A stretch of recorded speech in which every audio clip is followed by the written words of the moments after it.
زیارت روز زما ورنداري ما ته ټلیفون کو چې روډ بیګا شپې نه دراغله.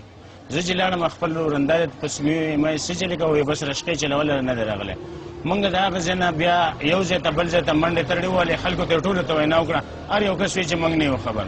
شپږ ورځې مونږ متواتر دغه شان د خپل رونه اخلي خويندې په دې کوڅو ګرځېدلې مونږ د هیڅ سره را نه کوو. واپس په شپږم ورځ باندې مونږ سهار وختي ودو اکور ته ما ته ټلیفون وشو چې یاره زما یو مرګر راغی ما ته وینا وکړه راشه ستا رور رحیم آباد تانے سره پروت ہے مر گئے اور اس کے سینے پر ایک پرچہ رکھ دیا تھا جس پر درج تھا مخبری کرنے والے کا انجام۔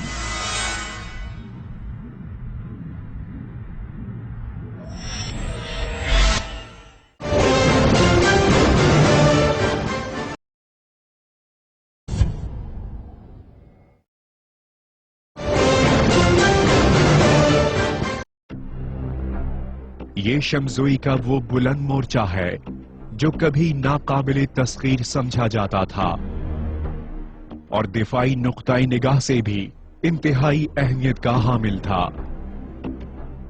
یہاں دہشت گردوں نے عقوبت خانے بھی بنائے ہوئے تھے جہاں قیدیوں کو قید رکھا جاتا تھا۔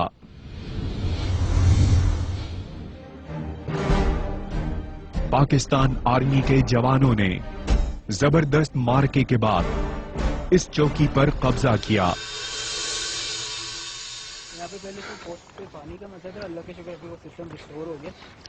میں نے دیکھا کافی سسٹم ریسٹور ہو گیا اور ماشاءاللہ اس کی جو انہوں نے پوسٹ کی انٹرنل سیکیورٹی ہے اس سے بہت محنت کی ہے۔ السلام، کیا حال الطاف صاحب، خیریت سے؟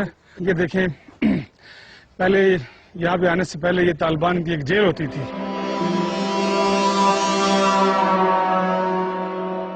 یہاں پہ وہ لوگوں کو، معصوم لوگوں کو بغیر کسی جرم کے پکڑ کے لاتے تھے، جو ان کی بات نہیں مانتے تھے ان کو بھی مجرم کے طور پہ وہ گنتے تھے اور یہاں پہ ان کو لا کے یہ نیچے طے خانہ آیا، یہاں پہ ان کو سزائیں دیتے تھے اور سزائیں دینے کے ساتھ ساتھ پھر یہ جگہ جو تھی ان کے لیے ٹیکٹیکلی بڑی امپورٹنٹ تھی کیونکہ یہ ڈومینیٹ کرتی ہے نیچے، اگر آپ نے دیکھا ہوگا اس طرف روڈ کو ڈومینیٹ کر رہی ہے، ادھر روڈ کو ڈومینیٹ کر رہی ہے، یہاں پہ ان کا جو فائر تھا وہ بڑا افیکٹو تھا، تو لہذا پھر اس کو نیوٹرلائز کیا گیا۔ پہلے یہاں سے اس جیل کو ختم کیا گیا ود دی ہیلپ آف یہ پی ایف نے بھی یہاں پہ ہیلپ کیا، جیٹس وغیرہ فائٹرز نے اس کو تباہ کیا اور پھر ریزسٹنس کو کم کیا، اور آج اللہ نے ہمارے یہ پاکستان فوج کی پروفیشنلزم اور ان کی ڈیڈیکیشن کی وجہ سے صورتحال کو ریورس کر دیا۔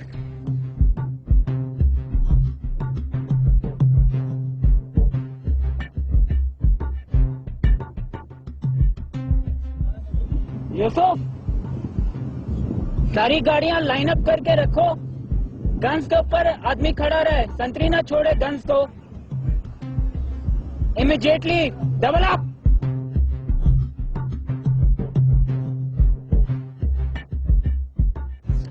اچھا، لیکن میری ذرا یہ کوشش ہوگی، بلکہ یہ خواہش ہوگی کہ یہاں پہ اگر اپنی لوکیشن وغیرہ چینج کرتے ہیں تو جو آپریشنل اسپیکٹس ہیں وہ کمپرومائز نہیں ہونے چاہیے. جس طریقے سے آپ نے پوسٹ کو اسٹیبلش کیا ہوا ہے اور جس طریقے سے یہ چاروں طرف میں دیکھ رہا تھا اس کی انٹرنل سیکورٹی ارینجمنٹ کیے ہوئے ہیں, this speaks very good professional approach. I am very happy on visiting this post.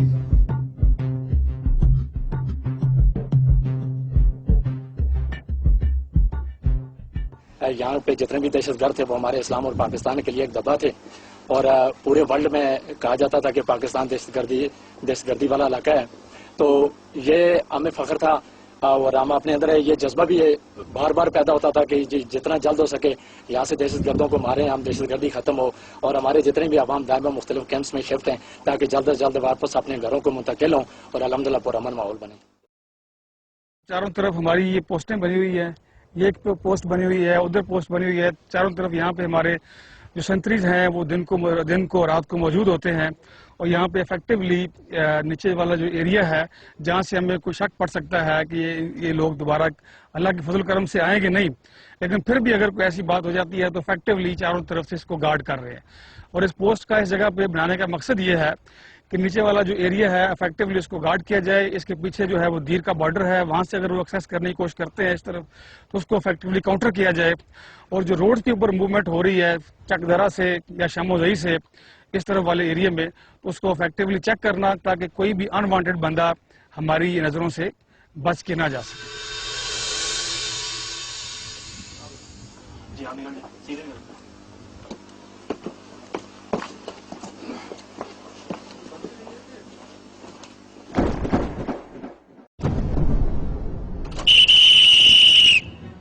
اگر سوات کو مکمل طور پر دہشت گردوں سے پاک کر لیا گیا ہے تو پھر اے آر وائی کے اس نمائندے کو کیا کہیں جس کے پاس 3 خودکش حملہ آوروں کی سوات آمد کی اطلاع تھی. جی وسیم, اس وقت منگورہ شہر میں 3 خودکش حملہ آوروں کی داخل کی اطلاع ہے. گزشتہ 3 سالہ دہشت گردی کے دوران جو شدت پسند تھے انہوں نے 37 خودکش حملے کیے جس میں سینکڑوں افراد شہید ہو چکے ہیں. اب وہ ان 2 خودکش حملہ آوروں کا سامنا کرنے کے لیے تیار ہے. پہلے تو ان کا کہنا ہے کہ منگورہ شہر کے جو داخلی اور خارجی راستے اس پر سیکورٹی فورسز کی جانب سے ناکے لگائے گئے ہیں, وہاں پر چیک پوسٹیں قائم کیے گئے, تو وہ توقع ظاہر کر رہے ہیں کہ یہ خودکش حملہ آور منگورہ شہر میں داخل نہیں ہو سکیں گے. لیکن ان کا کہنا ہے کہ اگر یہ لوگ داخل بھی ہو گئے تو سوات کے عوام نے دہشت گردی کے خلاف ملکی بقا کی جو جنگ لڑی جا رہی تھی اس کے لیے جو قربانیاں دی ہے, تو اب سوات کے عوام مزید قربانیاں دینے کے لیے بھی تیار ہے.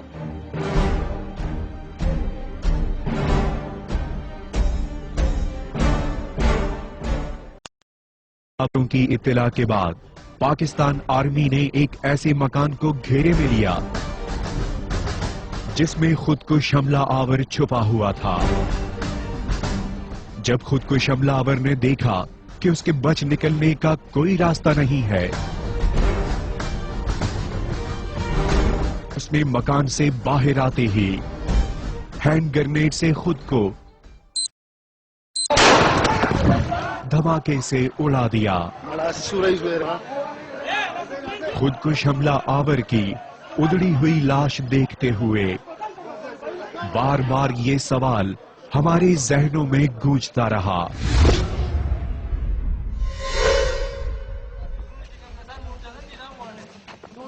آخر اس برین واشنگ کے پیچھے کس کا دماغ کام کر رہا ہے؟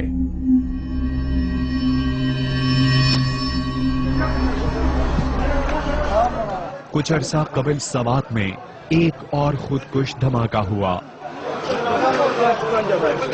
جس میں انسانیت کا خون ایک بار پھر سوات کی سڑکوں پر پھیل گیا. سوات میں 3 خودکش حملہ آوروں کی اطلاع تھی.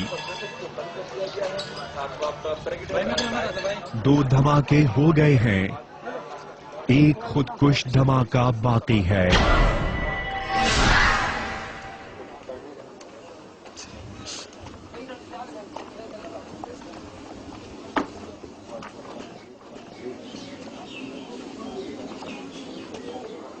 کیا پاکستان آرمی اس تیسرے خودکش حملہ آور کو پکڑنے میں کامیاب ہو جائے گی؟ یا یہ تیسرا خودکش حملہ آور سرزمین سوات کو ایک بار پھر لرزا کر رکھ دے گا؟